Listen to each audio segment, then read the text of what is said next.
Imagine it's 5th of August 2015. You are a 28-year-old math professor living in Merida, Venezuela.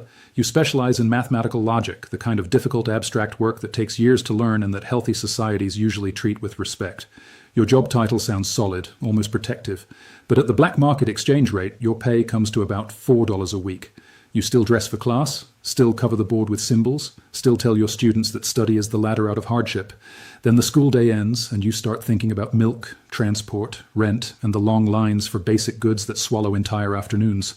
You have done everything the system asked of you, and yet you are beginning to understand that in a true collapse, a degree can feel like a beautiful key in front of a broken lock. If you have ever wondered why years of study can suddenly stop protecting people when a country breaks down, stay with me.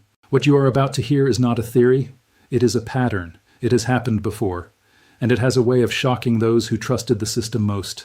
And if you find value in this kind of historical clarity, subscribing takes 2 seconds and keeps you ahead of what most people never see coming. In that same Reuters interview, the professor asked a question so sharp it still cuts years later. Who carries more responsibility, he said, someone frying French fries or someone teaching the next generation? In a stable society, the answer seems obvious. In a collapsing one, the answer can become brutally different. This video is about why education can become shockingly worthless in a true collapse, not because learning stops mattering, and not because knowledge turns fake, but because the institutions that translate knowledge into pay, status, and safety begin to crack.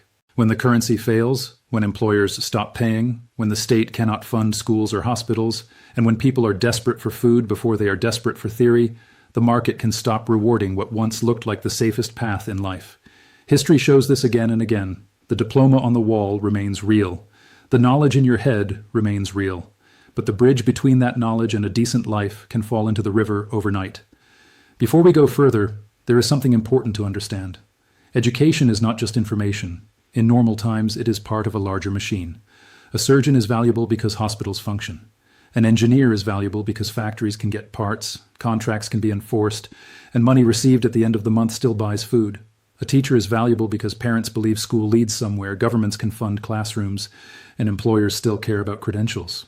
Think of education as a power tool? It may be brilliantly designed, but if the electricity goes out across the whole city, the tool does not stop being clever. It stops being useful in the way it was meant to be useful. That is the secret key here. In a true collapse, what gets rewarded is not always what is most intelligent, or most moral, or even most necessary in the long run.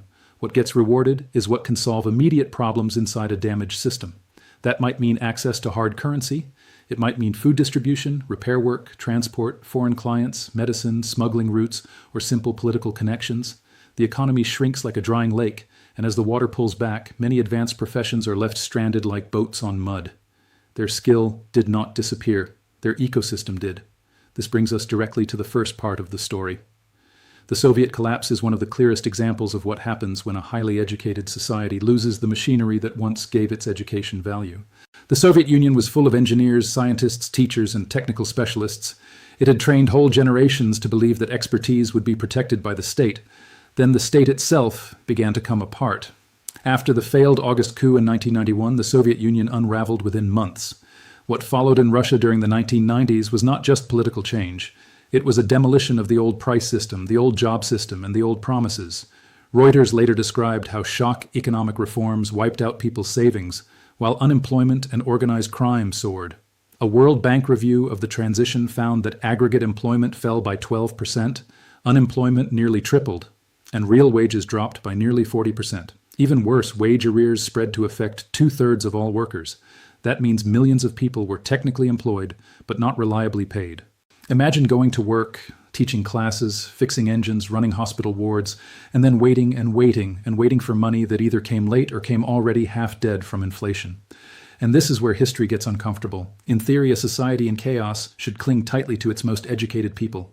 In practice, many of those people became some of the biggest losers in the transition. Public sector workers in health and education were hit hard by wage arrears. Engineers trained for a command economy found that the old factories had no orders, no cash flow, or no future. Research labs emptied. Professors sold goods at street markets.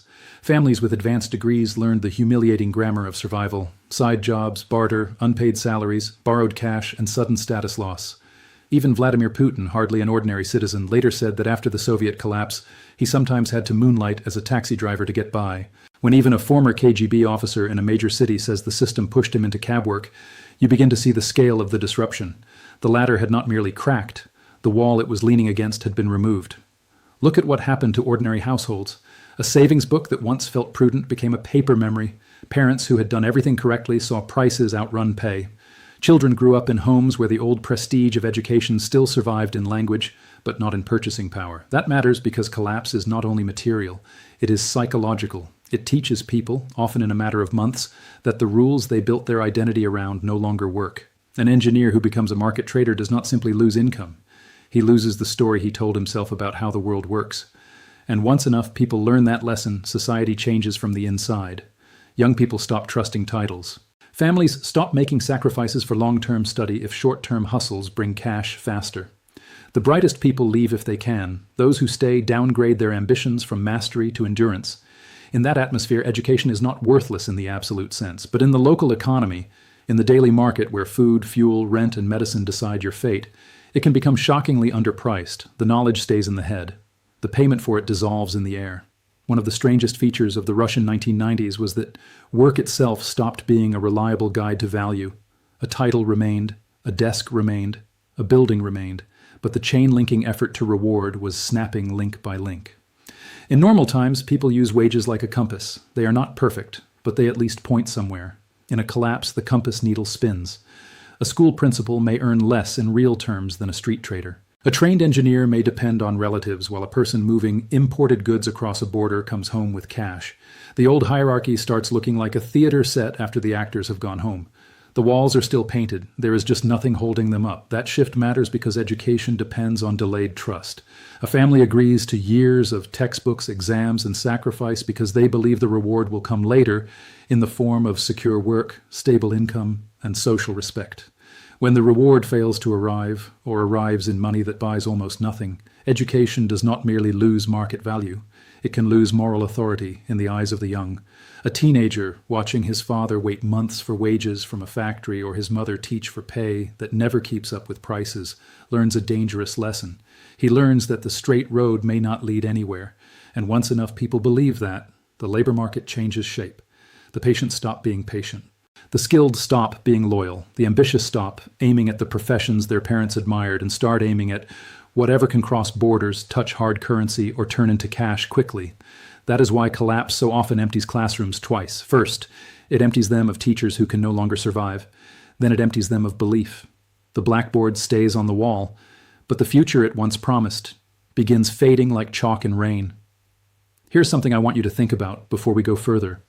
If you had lived in Moscow or Buenos Aires or Harare at the moment the old system started failing, what would you have trusted more?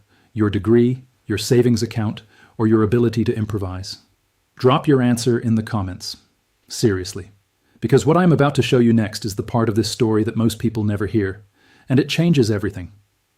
This leads to the second part of the story, and for that, we go to Argentina. In late 2001, after years of recession, debt strain, and a rigid currency system that was snapping under pressure, the government froze bank deposits in what became known as the Corralito. Reuters reported that around $40 billion in deposits were caught in that freeze. Riots broke out, ATMs were vandalized, supermarkets were looted, and millions of middle-class Argentines were thrown into poverty. The World Bank found that poverty rose from 37% in 2001 to 58% by the end of 2002. That is the kind of jump that shreds assumptions in ordinary homes. People who had believed they were secure woke up to discover that security had been a costume. Underneath it was panic. Argentina matters here because it shows that education can lose value even without total state collapse or full civil war. Sometimes all it takes is a banking freeze, a brutal recession, a currency break, and a public loss of trust.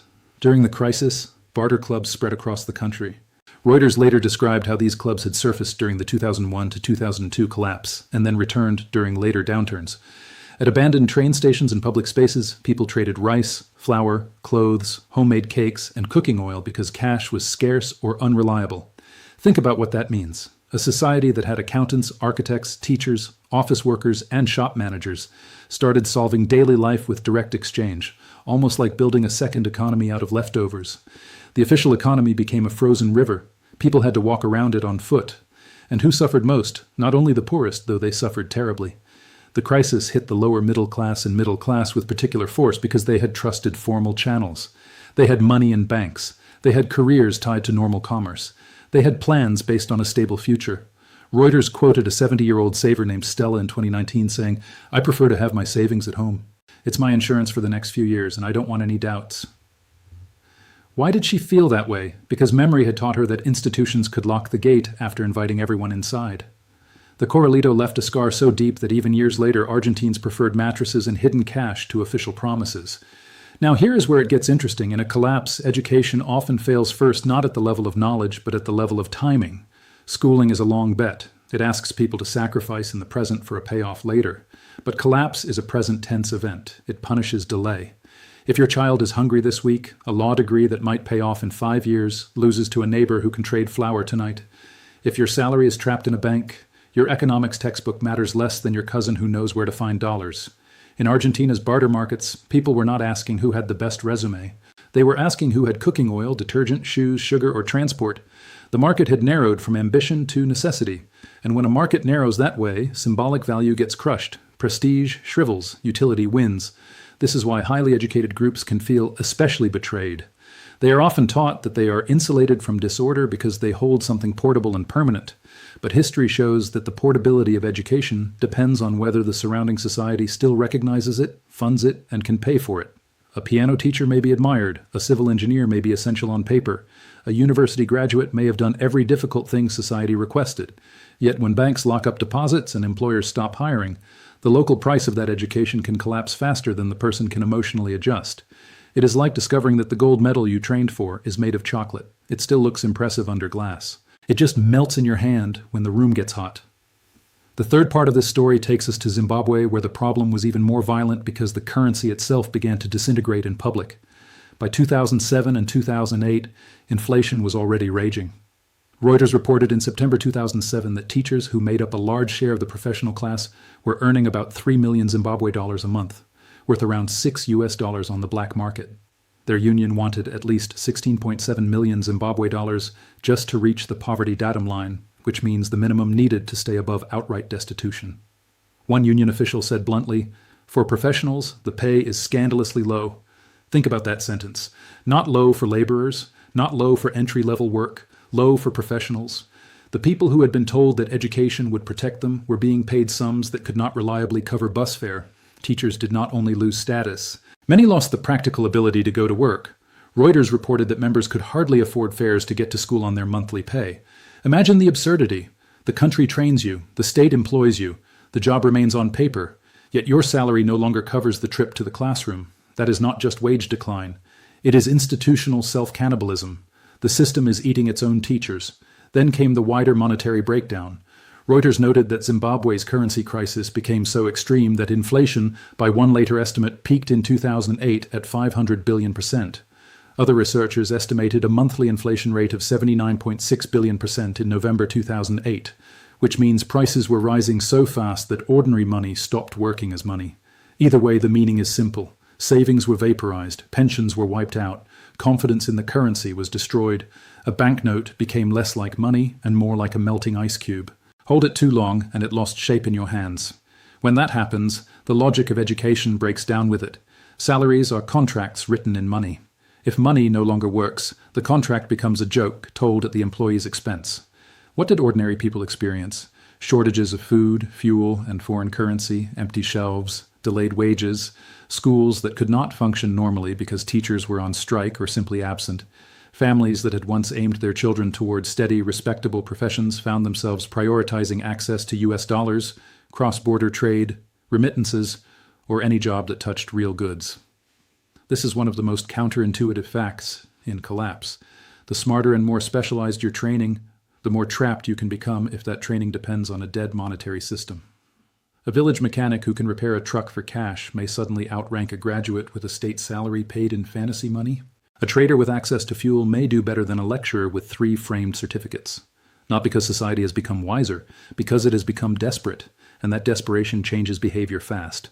Families stop asking, "What career has prestige?" and start asking, "What can be sold today?"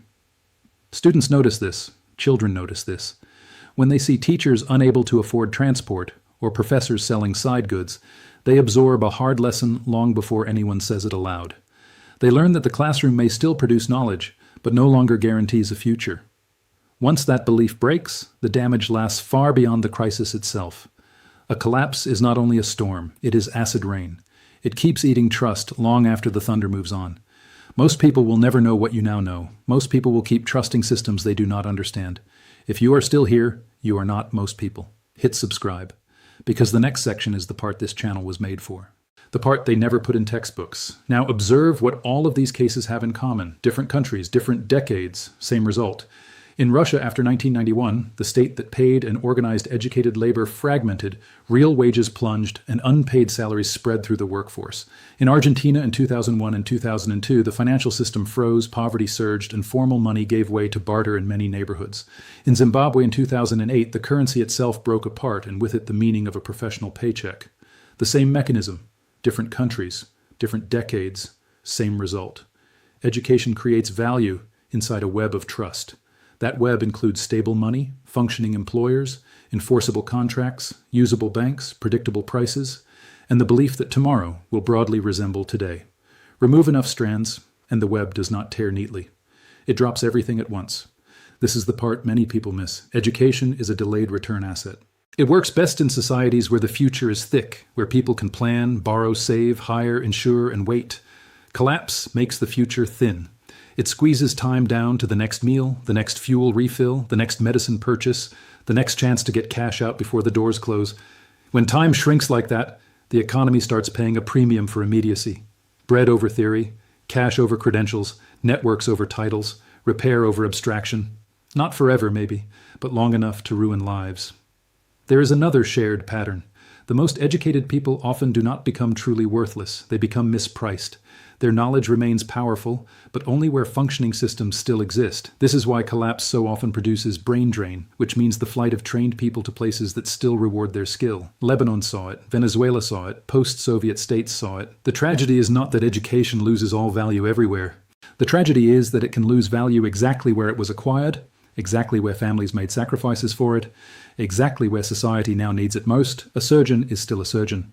But if the hospital loses power, supplies, staff, and funding, the market no longer pays for the full value of that surgeon's ability. The candle still burns. The room around it has been flooded. At this point, the pattern becomes impossible to ignore. In true collapses, the human cost falls hardest on people who trusted the middle layer of society, not the very rich, who often have assets abroad, not the very poor alone, who were already living close to the edge and sometimes know how to navigate informality better than salaried professionals. It often lands with special force on middle-class savers, pensioners, teachers, nurses, engineers, and small business owners. These are the people who play by the rules, keep records, store money in banks, collect certificates, and expect institutions to keep their side of the bargain. When that bargain fails, they are exposed like houses built on a dry riverbed just before the flood returns. Look at Lebanon after 2019. The World Bank said the country's crisis was likely among the 10 worst globally since the mid-19th century, possibly among the top 3. Lebanese GDP fell from about $55 billion in 2018 to roughly $20.5 billion in 2021. Reuters reported that the pound lost about 95% of its value, and that around 80% of the population was classed as poor. Bank depositors found themselves effectively frozen out of their dollar accounts, with withdrawals in local currency erasing up to 95% of value. In plain English, ordinary savers were told their money still existed, but when they reached for it, much of it had already been eaten. And then the education story appears again. Highly trained doctors left. The World Health Organization estimated that around 40% of Lebanon's doctors and 30% of its nurses had departed since October 2019.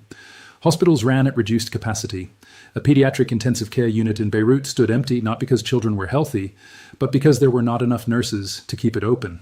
A 40-year-old teacher in Beirut, Jumana Al-Karim, told the Thomson Reuters Foundation that she could not get a scheduled operation because the hospital had no power that day. She escaped the debt, she said, but only by losing the treatment. That one detail tells you almost everything. In collapse, even education tied to medicine and teaching can be trapped inside failing electricity, failing currency, and failing public finance. Expertise becomes a stranded whale on a dry beach, huge, real, impressive, and unable to move. Now connect that to Venezuela.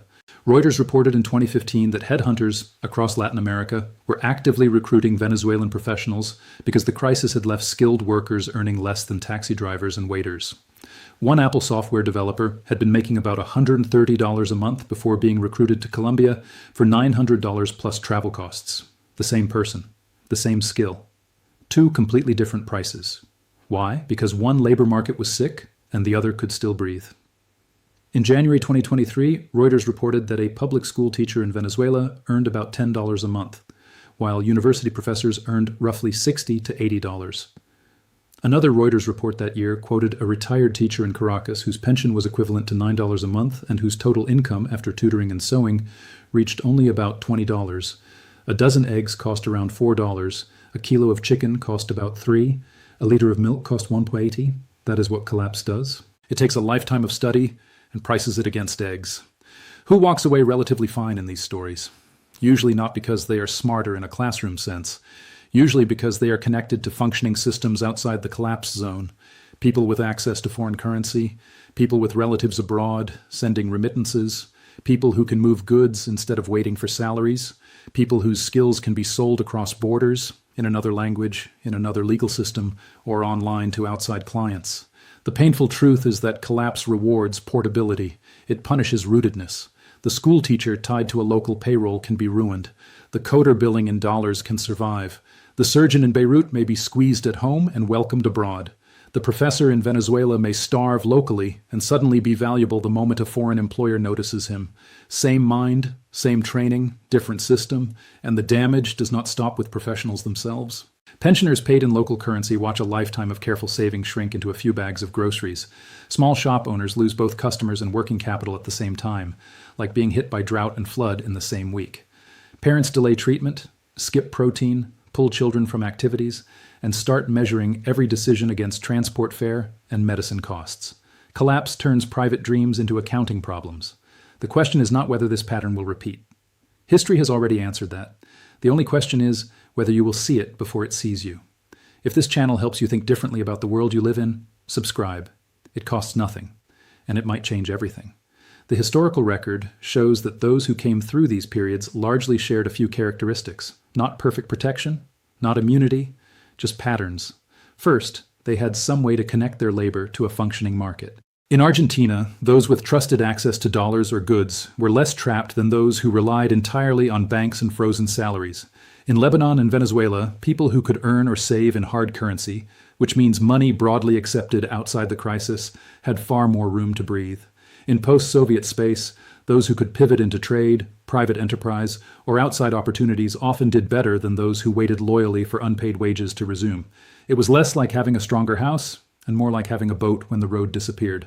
Second, survivors were often willing to suffer a blow to status before they suffered a fatal blow to income. This matters. History is full of educated people who endured by doing work they once would have considered beneath them: driving, tutoring, sewing, repairing, trading, emigrating, freelancing, translating, carrying goods, or taking lower titles in healthier markets. Pride is expensive in a collapse. Flexibility is food. The professor who takes on private lessons may eat. The doctor who leaves may preserve a career. The engineer who starts selling imported spare parts may look like he has fallen, when in reality he has stepped sideways off a collapsing floor. Third, the people who held on best usually protected relationships as much as assets. In every collapse, social trust becomes a parallel currency. Families share apartments, friends pass job leads, diaspora networks open doors, barter circles reappear, informal credit replaces formal credit. A collapse strips paint off institutions and reveals the older beams underneath: kinship, reciprocity, reputation, neighborhood ties. This is another counterintuitive fact. Education alone can be fragile. Education embedded in strong networks becomes far more durable. A degree in isolation is a certificate. A degree connected to people, clients, colleagues, and foreign options becomes a lifeline. And there is one more pattern. The survivors did not confuse local prices with permanent value. They understood, explicitly or not, that a broken market can underpay something essential for years. A teacher may be underpaid in a failed state and still be enormously valuable in a stable one. A doctor may be trapped in a collapsing hospital and still possess world-class skill. A coder may be invisible locally and highly prized abroad. This is why the phrase "education became worthless" is both true and not true. In local cash terms, in daily survival terms, During the worst phase of collapse, it can become shockingly worthless. In underlying human terms, it often remains valuable. The tragedy is the gap between those two realities. It is the gap where people suffer, leave, downgrade, or despair. So return now to that 28-year-old math professor in Merida. He had spent years climbing into a world of abstract thought, of proofs, symbols, and clean logical structures. But outside the classroom, the country around him was moving by a different arithmetic. The Bolivar kept losing meaning. Skilled workers were being hunted not because Venezuela valued them, but because it had become cheap for others to buy their talent. Years later, Reuters would still be reporting teachers, nurses, and public workers in Venezuela marching for salaries that could cover basic food and medicine. The problem was not that education had become fake. The problem was that the state, the currency, and the labor market around that education had been hollowed out like wood, eaten from the inside by termites. That is the final lesson. Education is powerful, but it is not magic. It does not float above history. It lives inside institutions. And when those institutions fail, even brilliant minds can find themselves priced like day labor, or less. History shows this in Russia after the Soviet collapse, in Argentina after the Corralito, in Zimbabwe during hyperinflation, in Lebanon after the banking implosion, and in Venezuela across years of economic breakdown. The same warning keeps returning. Learning matters. But in a true collapse, the system may stop paying for what it cannot immediately monetize, protect, or translate into scarce goods. That is when a society begins devouring its own future, because the people it most needs to preserve are forced to drive taxis, join barter markets, leave the country, or abandon their profession just to survive. This is historical and educational analysis. It is not financial advice. Every individual situation is different. Please consult a qualified professional before making any financial decision. This video is not for everyone. Most people will dismiss it. But if one person in your life needs to hear this, share it with them. Not because it will change the world. Because it might change their world. Subscribe for more, and I will see you in the next one.